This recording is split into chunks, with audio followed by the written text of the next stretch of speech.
देखो, अब जो भर्ती आई है, क्लास को ध्यान से देखेंगे।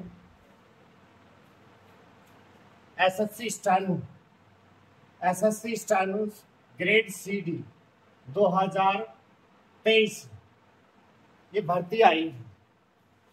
तो उसमें क्या क्या है, सारी चीज स्टेप बाय स्टेप समझेंगे आप लोग। ठीक है, जैसे क्या है, क्या इसकी क्वालिफिकेशन है, क्या क्या इसके चरण रहते हैं, वो चीज आप देख लो। सबसे पहले शुरू करते हैं इसमें आप सभी योग्यता से। तो देखो, योग्यता क्या है? योग्यता है इसमें सिर्फ 12वीं। 12वीं में ना तो कोई विषय और ना ही कोई परसेंट, बस पास होने चाहिए। आयु की गणना करें इसमें, तो आयु की जो गणना रहती है, तो सी में जो रहती है वो 18 से 30 रहती है सी ग्रेड में, और डी में जो रहती है 18 से 27 रहती है। ये क्या है? अनरिजर्व वालों की है, जनरल कैटेगरी। बाकी जो अपने वर्ग आरक्षित हैं, किसी का 5%, किसी का 10%, जो भी है उस हिसाब से उनका आयु में जो भी छूट दे रखी है उनको वो मिलती है। ठीक है, अब मेन बात पे आ जाते हैं। CD क्या है? इसमें कुछ पद तो C के लिए होते हैं, कुछ D के लिए होते हैं। C का जो ग्रेड पे रहता है वो 4200 और 4600 ग्रेड पे रहता है। D का जो रहता है वो 2400 ग्रेड पे रहता है, लेकिन ये केंद्र का रहता है। ठीक है, अब इससे हासिल क्या होगा? एक तो ये सबसे बढ़िया भर्ती रहती है, देखो 12वीं से ही और 18 की एज से सबसे बढ़िया भर्ती ये है कि इतने बड़े पदों पर हमको पहुंचा देती है, इतने इतने बड़े ग्रेड पे, और ये हर वर्ष निकलती है। इसमें क्या क्या है? ये आपको केंद्र में सभी मंत्रालय में, जैसे गृह मंत्रालय, रक्षा मंत्रालय, विदेश मंत्रालय, जितने भी मंत्रालय हैं, और केंद्र के सभी विभाग जैसे IB, CBI, इनकम टैक्स, अन्य सभी विभाग केंद्र के, उन सभी में आप लोगों को ये स्टेनो बनता है। ठीक है, तो पहला चरण तो यही है कि आप लोगों के पास ये योग्यता होनी चाहिए 12वीं, और आयु ये होनी चाहिए। ठीक है, अब इसके बाद में है क्या? अगला, फॉर्म भरते समय थोड़ा सा यहाँ पर ध्यान देंगे आप लोग। इसमें स्किल टेस्ट के बारे में पूछेंगे। स्किल टेस्ट, आप स्किल टेस्ट जो है आप हिंदी में देना चाहेंगे, हिंदी में या फिर इंग्लिश में, तो यहाँ चॉइस मांगेंगे। और फॉर्म भरते समय ये भी कहेगा कि आप C चुनना चाहते हैं या D, तो आप बोथ कर देना, दोनों में। वैसे तो जब नंबर ज्यादा आते हैं आपके तो वो C और D दोनों में कलेक्ट कर लेते हैं। देखो मैं बताऊं आपको, आप गृह मंत्रालय, विदेश मंत्रालय, रक्षा मंत्रालय, IB, CBI, इनमें जाना चाहते हैं तो इसका जो दूसरा स्टेप है, पहला तो फॉर्म ही भरना है तो सभी भर दे। दूसरा क्या है? लिखित परीक्षा, उसके बारे में समझेंगे। जितने बढ़िया नंबर लाएंगे, 160 55 से ऊपर लेके आओ, बढ़िया से बढ़िया डिपार्टमेंट मिल जाएगा। ठीक है, ये मैंने यहाँ पर बोला कि आप स्किल टेस्ट हिंदी में देना चाहते हैं, इंग्लिश में क्या देना चाहते हैं, वो रिटन के बाद थर्ड नंबर उसमें समझेंगे क्या है। ठीक है, ये फॉर्म भरते समय हिंदी चुने कि इंग्लिश चुने, इंग्लिश चुने कि हिंदी चुने, ये स्किल टेस्ट के बारे में पूछते हैं। ठीक है, लिखित परीक्षा जो होती है, लिखित परीक्षा मतलब जो ऑनलाइन कंप्यूटर पे परीक्षा होती है, उसके बारे में नहीं है यहाँ पर ये चुनवाते हैं, वो स्किल टेस्ट के बारे में। स्किल टेस्ट के बारे में मतलब शॉर्ट हैंड टाइपिंग। तो क्या है, दूसरे स्टेप के बाद में आता है वो थर्ड स्किल टेस्ट। तो पहले ये समझ लें, जब आप फॉर्म भर देंगे तो देखो अक्टूबर में इन्होंने डेट दे रखी है, अक्टूबर नवंबर के बीच में इन्होंने डेट दी है जिसमें कि कंप्यूटर ऑनलाइन परीक्षा करा लें। अब होगा क्या? ऑनलाइन कंप्यूटर पे परीक्षा होगी। परीक्षा जो होगी वो 200 नंबर की होगी। ठीक है, 200 नंबर की। 1/4 नेगेटिव मार्किंग है और इसमें 200 ही क्वेश्चन होते हैं। 50, 50 और 100 कैसे होते हैं? इसमें क्या है, किस तरीके से ये देते हैं। 100 नंबर की तो होती है इसमें इंग्लिश, 50 नंबर की होती है जीके जीएस और 50 नंबर की होती है इसमें रीजनिंग, मैथ और कोई विषय इसमें नहीं होता। ये तो हो गया आपका फॉर्म भरने के बाद में ऑनलाइन परीक्षा। अब आप अगर अभी से तैयारी कर रहे हैं या पहले से तैयारी कर रहे हैं तो अच्छी तरीके से तैयारी, अगर अभी भी जुट गए आप इसमें समय निकालते हुए सही से लग गए तो आप अगर देखो 200 नंबर में से 155 160 के बीच ले आए तो आपको सी ग्रेड के ये वाले डिपार्टमेंट मिल जाएंगे जिसमें गृह, विदेश, रक्षा मंत्रालय सारे आ जाते हैं। ठीक है, मैंने कहने का मतलब ये ज्यादा से ज्यादा नंबर लेते हैं। अब ये यहाँ पर होने के बाद, लिखित परीक्षा होने के बाद इसका थर्ड स्टेप होता है।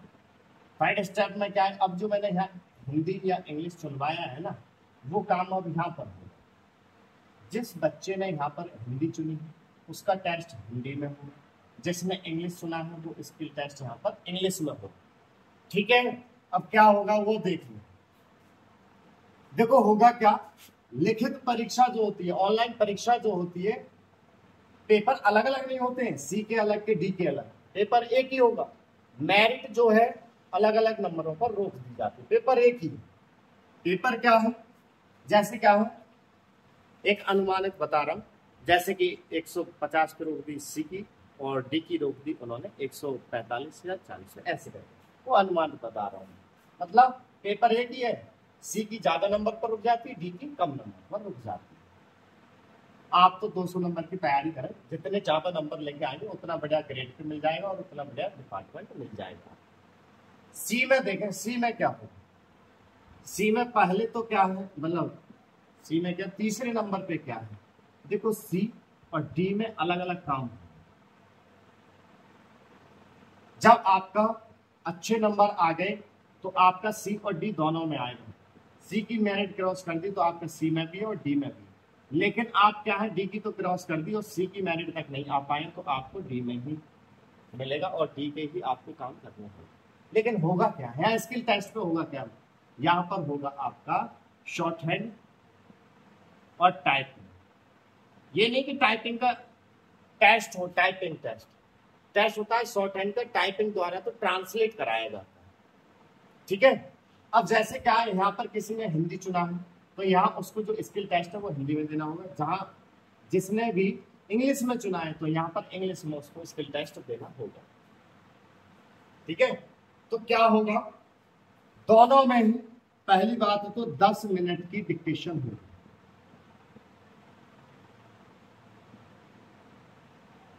क्या होगी, 10 मिनट की डिक्टेशन। सी में जो होगी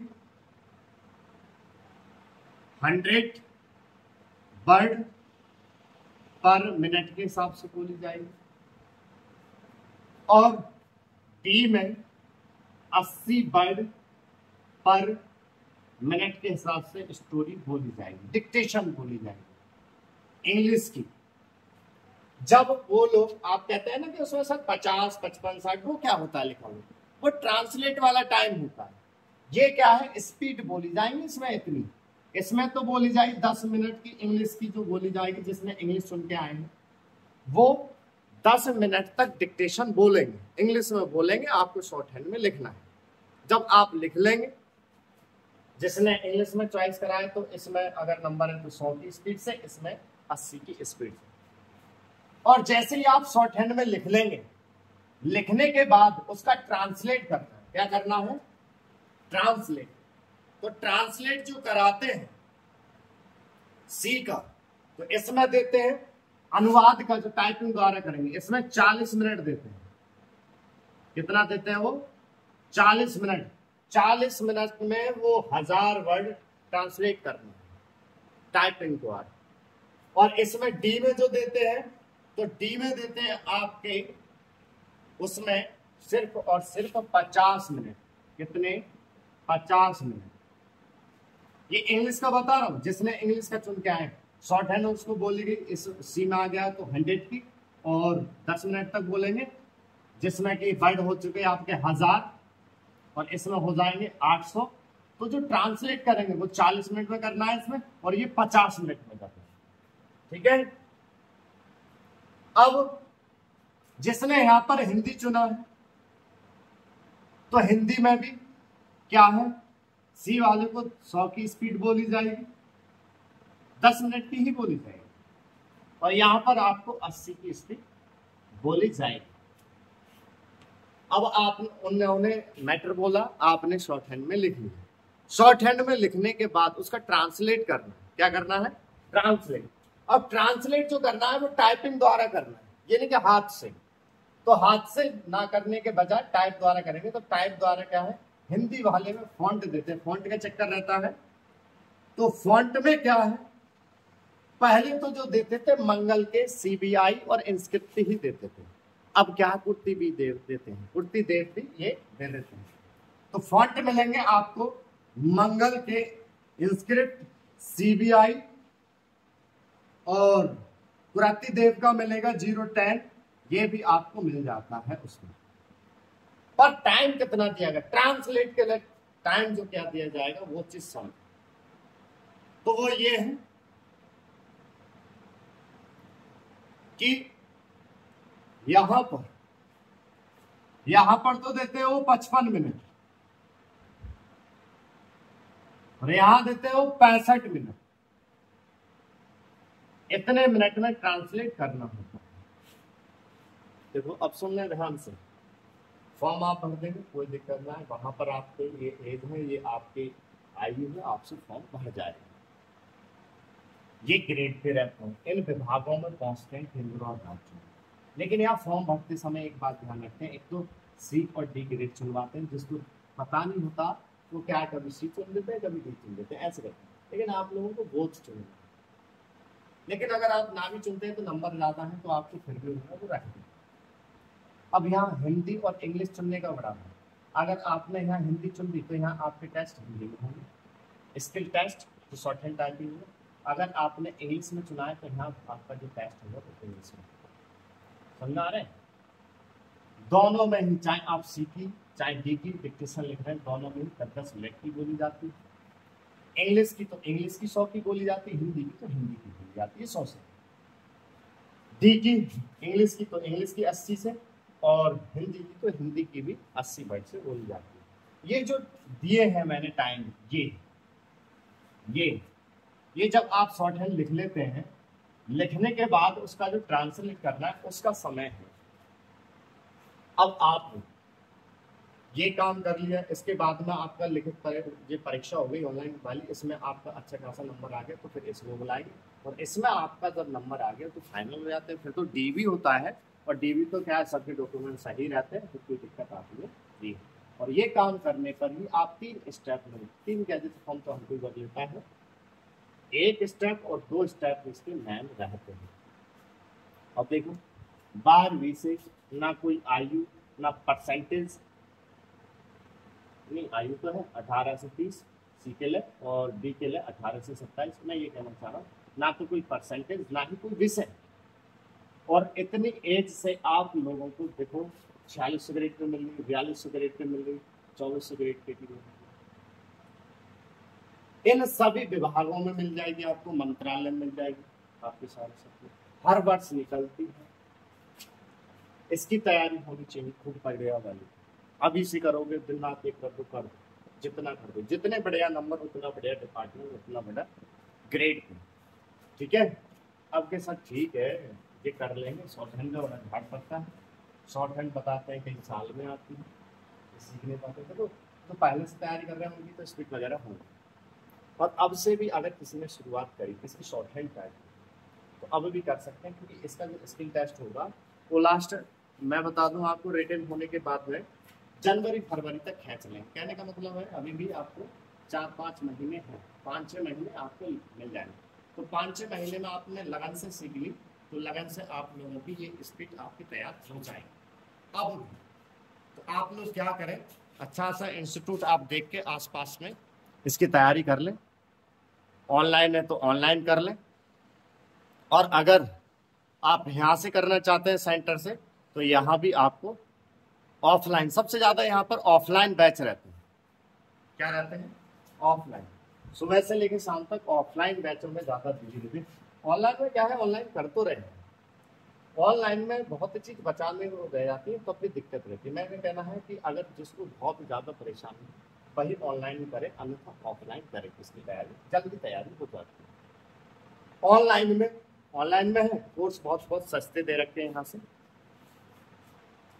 ठीक है। ऑनलाइन में आप अपना कोर्स पूरा करके एकदम स्पीड पे आ जाए। ऑफलाइन में भी यही होता है, पहले कोर्स खत्म करा के एकदम स्पीड पे ला देते हैं। जो पहले से ही कोर्स कर रखे हैं जिन बच्चों ने, उनको डायरेक्ट क्या है स्पीड वाले बैचों में रखते हैं। इसका ऑनलाइन कोर्स क्या है, ऑनलाइन कोर्स यहाँ से दिया जाता है। सारा जो कोर्स है जैसे ऑफलाइन पढ़ाया था वो सारा कोर्स रिकॉर्डेड है, रिकॉर्डेड वीडियो। जैसे ऑफलाइन पढ़ाते हैं वैसे उसमें पढ़ाया गया है, जैसे ऑफलाइन काम देते हैं ऐसे उसमें भी दिया है। लेकिन उसमें चेक कौन करता है, तो वो सेंटर का नंबर है, व्हाट्सएप नंबर, ठीक है।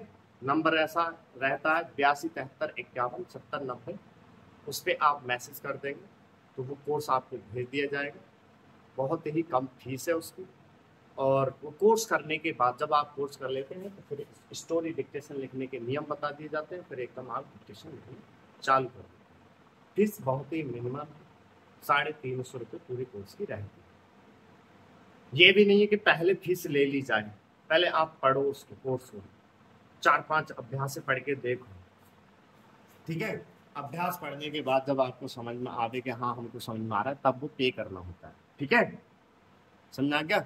अब वो कोर्स निपटा के जितना जल्दी निपटा, बहुत से कहते हैं कि सर कितने जल्दी सीख सकते हैं, तो जितनी जल्दी आप कर लें। कोर्स की 24 क्लासें हैं, अब एक दिन में एक निपटाओगे तो 24 दिन लग जाएंगे, एक दिन में 2 निपटाओगे तो और कम लग जाएगा। जितना ज्यादा समय दोगे उतना। अब ये इसमें ना ये नहीं होती कि कितने दिन में, बच्चा जितना मेहनत कर लेता है उतना ही जल्दी ये आ जाती है, ठीक है। अब जैसे क्या है, आप ऑनलाइन वो रिकॉर्डेड बैच पढ़ रहे हैं, तो पर डे का काम पढ़ने के बाद जो पर डे का वर्क है वो आप उस नंबर पे व्हाट्सएप कर देते हैं, तो यहाँ से चेक कर दिया जाता है कि आपका सही है गलत। सही है तो ठीक, अगले अभ्यास पढ़ें और अगला काम करें। गलत है तो वही बता दिया जाएगा ये गलत है। तो पहले कोर्स, अगर कोई 0 लेवल से है तो उसको पहले कोर्स करना है शॉर्ट हैंड का। जहाँ से भी पढ़ना है वहाँ से ऑनलाइन ऑफलाइन जैसे करें पढ़ लें। मैं बताना चाह रहा हूँ ज़्यादातर तो ऑफलाइन करना, ऑनलाइन भी कर रहे हैं तो समय रहते जल्दी से ही अपनी तैयारी करना शुरू कर दें, ठीक है। यहाँ से करेंगे तो आप लोग 8273517090 पर आप मैसेज कर देंगे, व्हाट्सएप नंबर है, ठीक है। अपना नाम पता लिखकर, और उस पर करने के बाद आप लोगों को कोर्स भेज दिया जाएगा। उसमें फीस भी पहले जमा नहीं कराते हैं, पहले आप पढ़ें, देखें समझ में आ रहा है या नहीं आ रहा है। वैसे तो सबको आ रहा है, यहाँ पे सारे बच्चे इतने लग गए हर डिपार्टमेंट में, हर किसी ने जॉब ले ली, सी में भी डी में भी, हर प्रकार से हर एक भी बैच ऐसा भर्ती नहीं बचती जिसमें बच्चे नहीं लगते। बहुत से की भ्रांति रहती है कि ये ना हो पाती है, ऐसे नहीं होता, तो किसी के चक्कर में ना पड़े, पहले पढ़ के देख लें कौन सी फीस ली जा रही है उसमें, और फीस भी कितनी है, जब ताकि आप लोग रिचार्ज कराते फिरते हैं उससे भी कम है। 350 रुपये फीस रहती है, सबसे कम है। और उसमें ये नहीं कि पहले उसको पढ़ लो, पढ़ने के बाद 2-3 अभ्यास में तब आपको समझ में आ रहा है। वो हिंदी का है, इंग्लिश का भी नहीं करा, ठीक है। हिंदी का पहले उसको पढ़ लो, समझ में आए तो फिर उसको फीस पे कराई जाती है। और पर डे उसका जो मैथ्स वर्क है 8273517090 पर भेजना होता है, और उसमें चेक करते जाते हैं। जैसे कोर्स हो जाए और आपका सारा कुछ हो जाए तो समय निकाल के ऑफलाइन क्लास भी आप कहीं भी या यहाँ ज्वाइन कर लें, अच्छा खासा रहता है, ठीक है। तो इस तरीके से सारी सुविधाएं हैं। ज़्यादातर तो ऑफलाइन रहते हैं पूरे दिन, और वो ऑनलाइन वालों को रिकॉर्ड वाला बैच चला दिया गया है, ठीक है। तो ये सबसे बढ़िया है। गृह मंत्रालय, विदेश मंत्रालय, रक्षा मंत्रालय में लगने की भर्ती है, बहुत ही अच्छी भर्ती रहती है, ठीक है। चलो।